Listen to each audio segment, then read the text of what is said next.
আমার সংসারে এত কাম কাজ আর আমার সেই সওয়াল পাইবিনের কোনো খোঁজই নাই। আমার ষাঁড়ের মতো দুটো সওয়াল থাকতেও আমার এই বুড়ো বয়সে খাটতে খাটতে পাশা ছিঁড়ে থামিবার গেলে আর এগারে গায়ে কোনো বাতাসই বাঁধে না।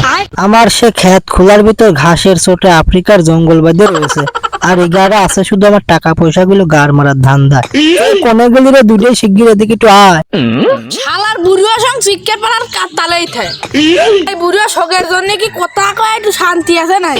এই দা বুড়ো দুতুম বাড়িতে আছে, সারাদিন পেশাল শুনতে শুনতে কান মাথা জ্বালা জ্বালা হয়ে গেল। এ চাষ পারে না তো এর চাষ ঠাপাবার যাবার কাছে কিরা।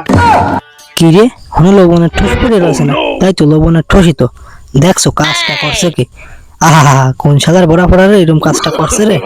কোন শালার বড়া পড়ারে আমার এরকম গার মেরে দিল রে? এই ঠোস দিয়ে তো আরো 3 অক্ত রান্না করা যেত না? আমার গুয়ারে মতন ডাক্তার চোখে হয় নাকি হর বা আদ আছে কি? তে আব্বা কি হয়েছে? লবণ পুরো গেছে তো লবণের ঠোস। তা আব্বাতে কথা কয়া দিলে লবণ ফুরিয়ে গেছে তাই ঠোস ফেলা দিছে। টাকাটা তো আমার ইনকাম করা লাগে, তোমার এত না। এই লবণের ঠোস দিয়ে আরো 3 অক্ত রান্না করা যেত না।